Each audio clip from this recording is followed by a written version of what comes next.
se aplica en las escuelas de la provincia de Córdoba con dispares resultados y de diferentes formas.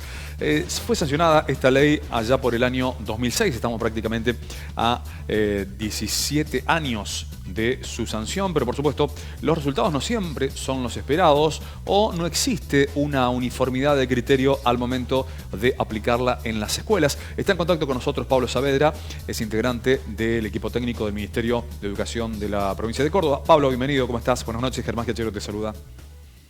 Hola, buenas noches. Muchas gracias por la invitación.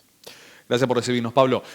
Contanos un poco cuáles son por allí tus sensaciones, tus impresiones, luego de todo este tiempo de sancionada la ley y por supuesto de su aplicación en las escuelas de la provincia.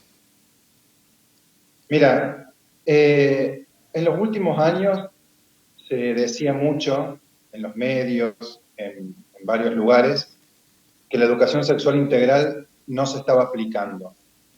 Yo hoy, con conocimiento de la temática, podría decir que ya no podemos decir más eso, sino que se está aplicando en un montón de lugares de la provincia, en un montón de escuelas públicas, privadas, en realidad todas públicas, solamente algunas de gestión privada,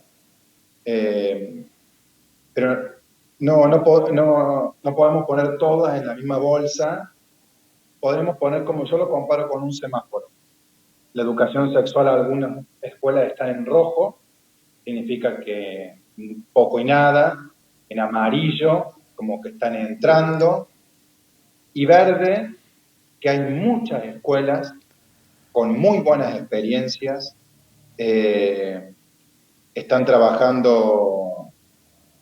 Lo que pasa es que también en la provincia de Córdoba no podemos hablar todo de la misma manera, porque depende de las regiones. En algunos lugares hay más resistencia, hay más dificultad, en otros se les hace más fácil, más allá de que haya leyes que avalen la enseñanza de la educación sexual integral en las escuelas. Pablo, ¿y qué razones aparecen detrás de esta resistencia que aparece en algunos lugares puntuales de la provincia de Córdoba, como vos recién mencionabas? Por supuesto, todo cambio trae resistencia, pero ¿por qué se prolonga por allí esta situación en muchos lugares de la provincia?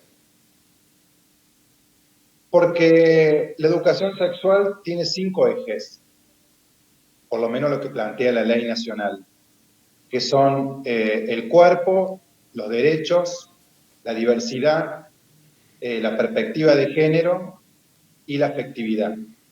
Hay 2 ejes que generan mucha revolución interna en la docencia, en la sociedad, que es cuando se trabaja la temática de diversidad sexual y de la perspectiva de género.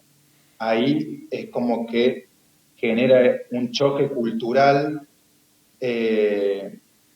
ideológico en algunos aspectos, porque la ley lo que plantea después de matrimonio igualitario y de identidad de género, y la ley de identidad de género, es que estas leyes se insertan en la ley de educación sexual integral y está dentro de los contenidos para enseñar desde el nivel inicial hasta el nivel secundario.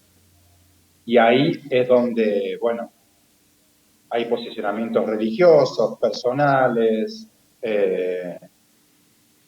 donde genera esta confrontación en algunas familias, en algunos docentes, pero no puedo decir que es en todos.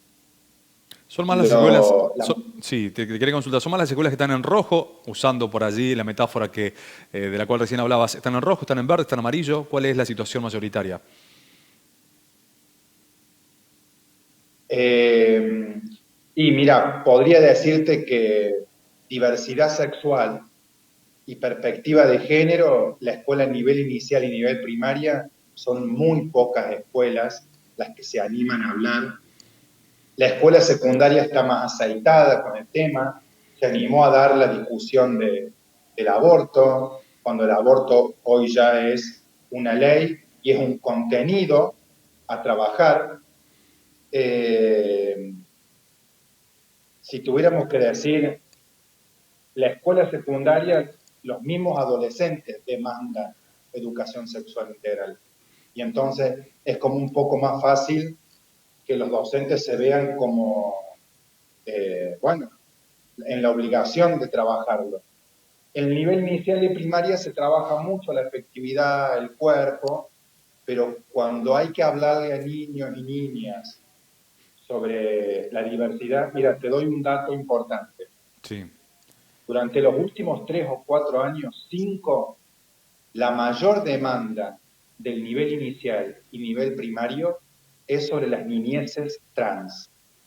Cada vez más hay niñeces trans, niños y niñas en las escuelas de nivel inicial y primaria que están transicionando su género, y ahí es donde las escuelas llaman al ministerio del programa para que, bueno, puedan asesorarse en cómo intervenir, en cómo tener que llamarlo, en cómo trabajar.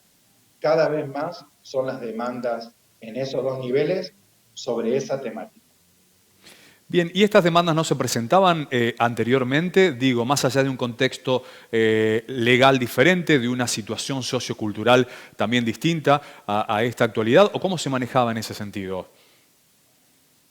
Y en la historia de la educación sexual, la diversidad tuvo diferentes tratamientos, tuvo diferentes abordajes.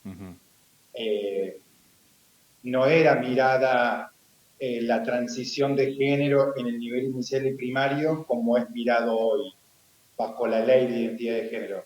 ¿Cómo se miraba 15, 20 años atrás? Se lo miraba como que era un niño, una niña, que seguramente le gustaba a una persona del mismo sexo, y que bueno, que ya irá a crecer y ya lo trataremos cuando sea más grande. Si jugaba con una muñeca, un varón, tenemos que tratar de que juegue con los autitos. Si jugaba, o si se quería pintar los labios, si se quería poner una pollera, se trataba de que, bueno, de corregir esa conducta. ¿Por qué? Y no es culpa de los docentes ni del sistema educativo, sino que, bueno, no estaba preparado todavía para abordar esta temática, que siempre la hubo, pero tuvo diferente abordaje a lo largo de la historia de la educación. Pero hoy no podemos, yo quiero dejar este mensaje, que ya es una falacia decir no se está aplicando la educación sexual integral. Yo voy a hablar de Córdoba, no voy a hablar de otras provincias. En la provincia de Córdoba es muy variado. Hay escuelas que están haciendo trabajos impresionantes con educación sexual integral. Y hay otras que quizá poquito y nada. Pablo, te queremos agradecer por este contacto, este diálogo con nosotros esta noche. Gracias a ustedes. Pablo Saavedra, integrante del equipo técnico del Ministerio de Educación de la provincia, en diálogo